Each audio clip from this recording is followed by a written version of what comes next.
bear witness as the Council holds court to end the Nephilim War in the name of balance. This is the new pact. Fury, terrible engine of rage. You are the machine that... Are we to waste our time on ceremony, or are we to fight? Step forward and recognize, Horseman. You are the most impatient of your kin. The least predictable, dancing on the edge of your own reality. Your brothers understand the undertaking set before them.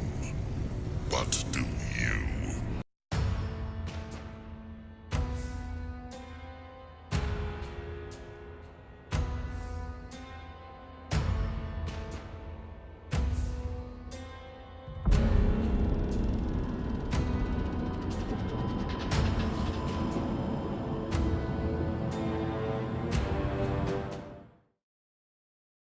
The Darksiders franchise started during the PS3, Xbox 360 generations and is looked at as a set of very good games made by Vigil Games under the publisher THQ.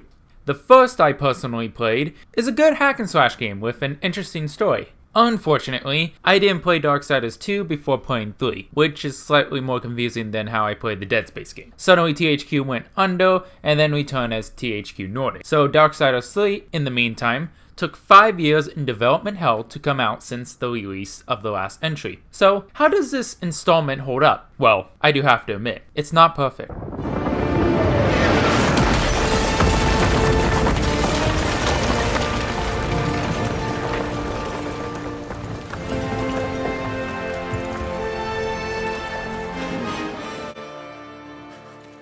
Darksiders 2 expanded upon the original Darksiders, but with the jump to this newest installment, it's obvious that Darksiders 3 scaled back. In fact, the game does feel a bit rough around the edges, as combat is based around the Soulsborne games, instead of the last two being based on the original God of War game. Also, it introduces a new protagonist, and the game does have some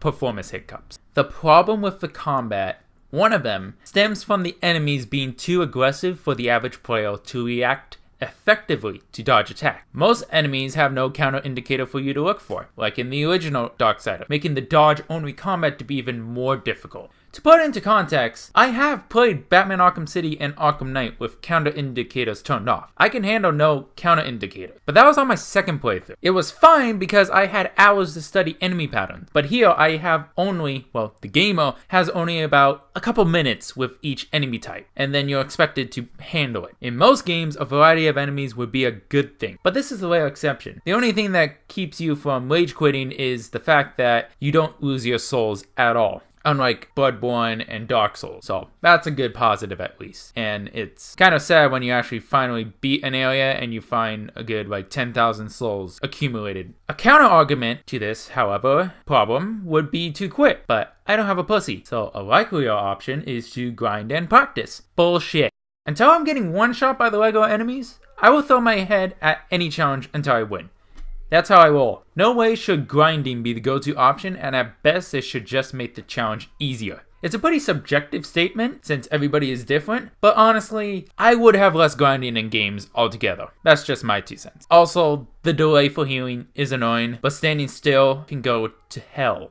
Oh, it's lava proof. Fuck me then. In fact, this game brought me to my breaking point with, ironically, Sloth's boss fight. Yeah, get it? It made me work hardest for a character that's lazy. Yet after hours, multiple attempts, and with an inch of my life left, I managed to finally beat that bastard. However, 50% of my rage wasn't toward the boss. It was from this fucker. Did I mention this enemy has an attack that is faster than your running speed, which goes against the ability in Dark Souls and Bloodborne games where you can run past enemies so you can go try your luck at a boss. Enemies are obsessed with swarming you as well, so have fun trying to dodge 1 as 5 attack at once. This game is lucky a patch came out right after I beat Sloth. The update made dodging more forgivable, having the window be, widened, and polished up performance so I wouldn't have to deal with slowdown in the middle of a fight. Yet pop in and look Loading is still an issue. Strangely, the game gets better as you unlock more abilities, use the combos, and get used to the wind-up of enemies. Also, the bosses add an extra layer of difficulty to make the fights more interesting and memorable. Annoying at first, but by the end it was actually an engaging boss fight. Except for the last boss fight, as I like to say, piss easy.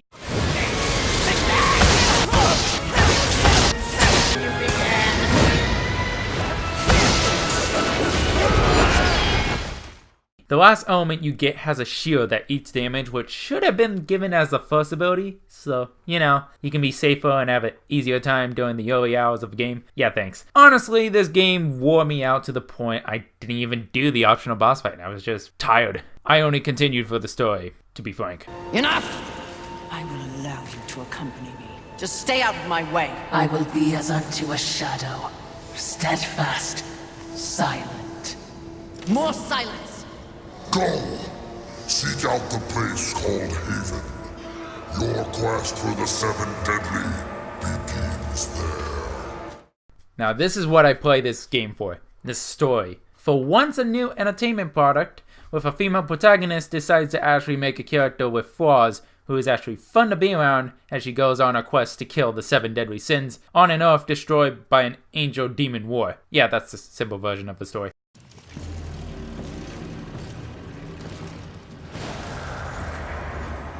Haven. A haven for what? Vermin? Humans, mistress. Adorable. Build a house of sticks during the end of the world.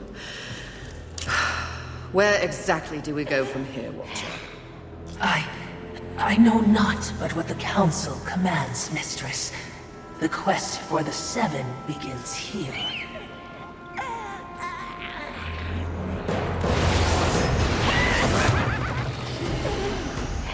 Envy. Mine! Humans, Haven, everything here! Mine! Move on, horsemen, or ye be mine too! I'm on a mission. Protecting humans? Humans think creation favors them. They are apes crawling through dirt. Quite the grudge you're carrying. What they have, I will take.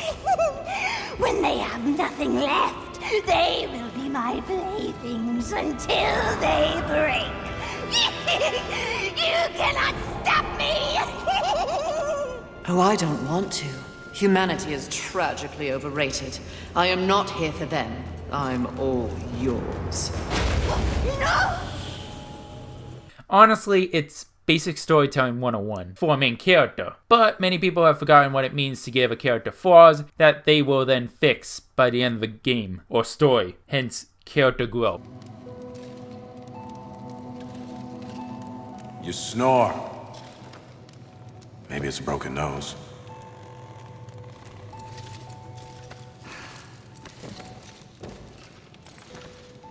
Well, looks like you've been busy. Doing what, I have no idea, other than getting your ass handed to you. Who are you, human? To speak to me like this? Oh, I'm just another refugee, like you. But I'm not strong enough to defend the balance. That's your purpose.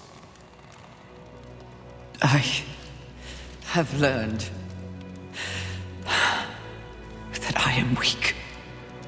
Well, maybe now you finally understand how all humans feel. Pulled into a war they never asked for.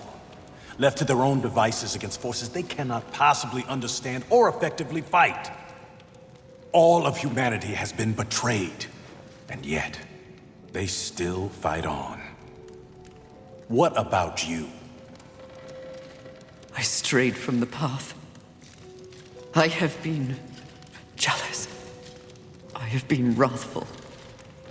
I have been lazy.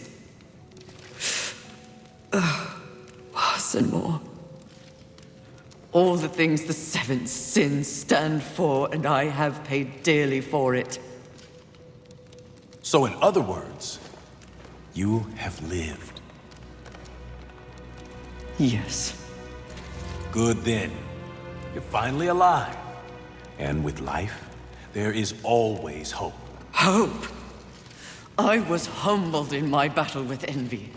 No doubt she's on her way to destroy the Charred Council, even as we speak. And I remain stranded on Earth, so when you speak of hope, human, I cannot concur. All hope is lost. No. Haven is built on hope. Come, speak to Ulthane. You'll see.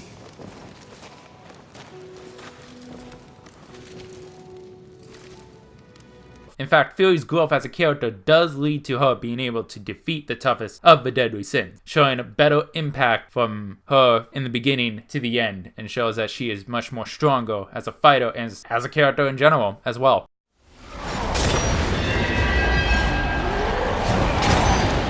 Where is your anger?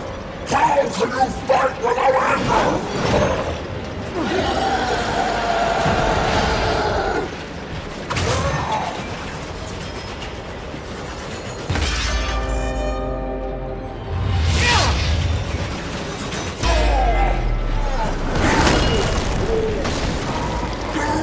Skillfully it appears.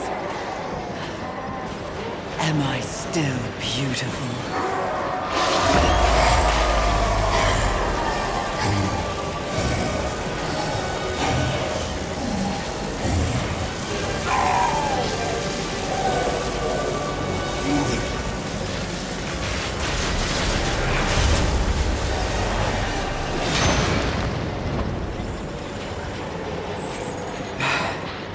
Thanks for the assistance. Watching, not speaking. Huh. We're all learning something on this little sojourn.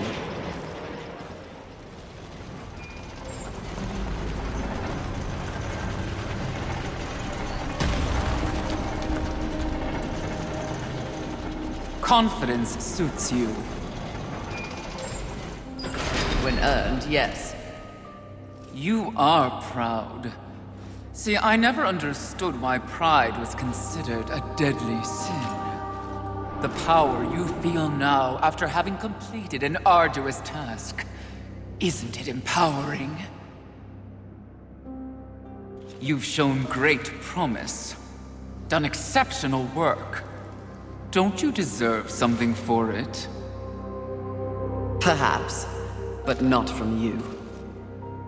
Before you make a tragic mistake, I'd like to make you an offer. You've seen the world. You've seen the state it's in. You're smart enough to know that someone somewhere has lied to you. There is no plan. There is no balance. It's all lies. But imagine if it were true. Imagine if you and I truly set out to give the world direction. Order. Isn't that your true purpose? We could be the force for balance the world deserves. We could be greatness.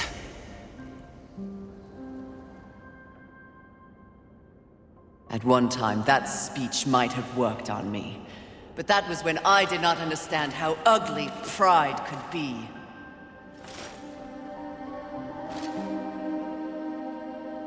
Thank you for your generous offer, but if this world is to be fixed, neither of us will be the ones to do it. The story does take a couple turns to spice it up, and that's okay. None of it is as crazy as the turns that Red Dead Redemption 2 took, but it's nice nonetheless, and it kept the story, interesting and not predictable. In fact, it just shows everyone is eventually getting corrupted to the point that the Horsemen are more of the underdogs in the story, more than what they actually are, forcing the four of them to rally together, inevitably, to defeat the greater evil that is hinted at the end of the game. Darksiders 3 is obviously the less grand of the stories, but it does focus on developing Fury as a character. It's more character-driven and seems to have the story to be adjusted realistically for the development hell this game has went through. Yes, I will admit some bias in enjoying the story behind these games because I like the potential of it and the fight between angels and demons. I fully admit seeing a story where the female isn't a Mary Sue, does win me over more than most to this game, to the point I forgive its fault, more so than other people. Yes, I admit my bias, but in a time where no one wants to put the effort to even follow basic storyline structure or not try to piss off their consumers, I'll count my blessings, similar to how I feel about the graphics.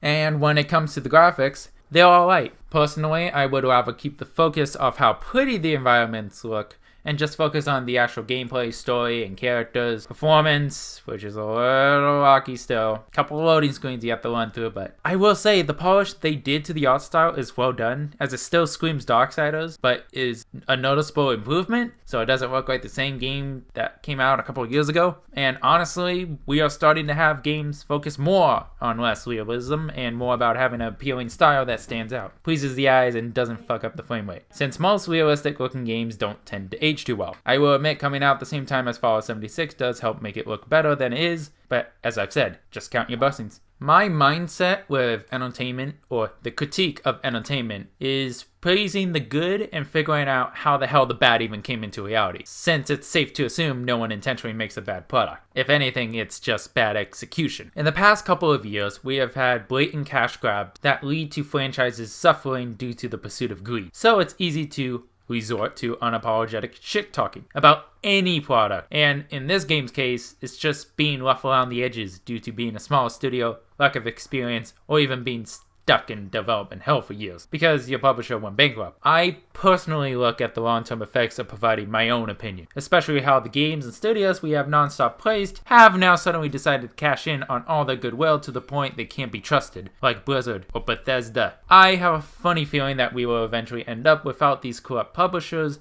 and we will have to deal with large gaps between game releases, along with having to take risks with smaller studios and their own project. On the internet, the changing of the times seems to progress at an accelerated rate, so we can only hope we can bounce back without too many scars from the future events that will transpire before these big publishers finally croak. Honestly, I try to enjoy and encourage better for game franchises we still have left, rather than demand unrealistic aspirations of perfection, since not every game can be a Witcher 3 polished masterpiece. After all, this constant pursuit, that's how we lost THQ and a majority of AA games in the first place. But hey, that's just my 2 cents. Wait, they added in a mode that makes the game more similar to the previous games. Alright, I'll check it out.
Well, after a couple hours, I gotta admit, I was right. They smoothed out the edges and the game became a lot better. Specifically in this mode, the enemies aren't as aggressive, but still challenging. Instant healing and use of items is, well, instant, and less hiccups due to additional updates. This is after playing for only a couple hours, honestly, and not completing the whole game again, so keep that in mind. Overall, just play this mode. That makes it more like the previous games. Trust me, it's not worth the stress when a more polished mode is available. It also shows again, people don't have to utterly take a massive shit on this game in particular. I know Fallout 76 is a train wreck, but keeping that same anger toward others who don't need it is not necessary. Because this game with its update just shows that this game is not complete dog shit.